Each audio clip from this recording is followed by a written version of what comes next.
నుంచి నిన్ను అత్యధికముగా అభివృద్ధి పొందించదనని అతనితో చెప్పెను. మహిమ కలుగును గాక. ఈ రాత్రి ప్రభు మనందరితో మాట్లాడును గాక. అబ్రహాము 99 ఏండ్ల వాడైనప్పుడు యెహోవా అతనికి ప్రత్యక్షమై, అబ్రహామా, నా సన్నిధిలో నడుచుచు నిందారహితుడవై ఉండుము. నా సన్నిధిలో నడుచుచు, వన్స్ అగైన్ జాగ్రత్తగా వినండి, నా సన్నిధిలో నడుచుచు నిందారహితుడవై ఉండుము. నీకును నాకును మధ్య నిబంధనను స్థిరపరచుదును. అందరూ చెప్పండి, ఏమి స్థిరపరుస్తాడట? నిబంధనను స్థిరపరుస్తాడు. ఈ రాత్రి నేను వాక్యం చెప్పే ముందు ఒక మాట చెప్తాను. దయచేసి వెనకాల ఉన్నవారు కూడా ఇటు అటు తిరగలేదు. అందరూ శ్రద్ధగా వింటున్నారు, నేను ఎరుగుదును. కానీ దేవుని వాక్యం నేను చాలా ప్రయాసపడి వచ్చాను.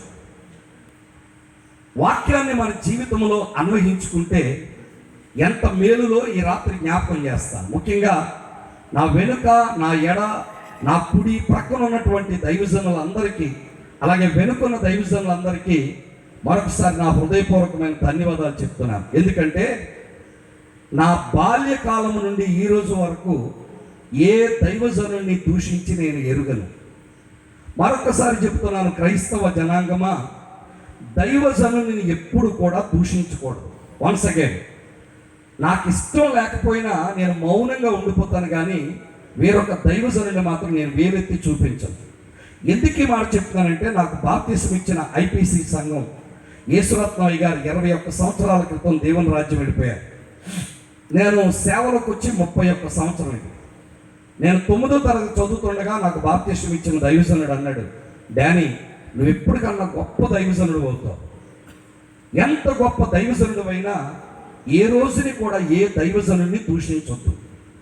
ఏ దైవజనుడిని దూషించినా, వెటకారం చేసినా 7 తరముల వరకు నీ మీద శాపం ఉంటుంది అన్నాడు. ఎన్ని తరముల వరకు?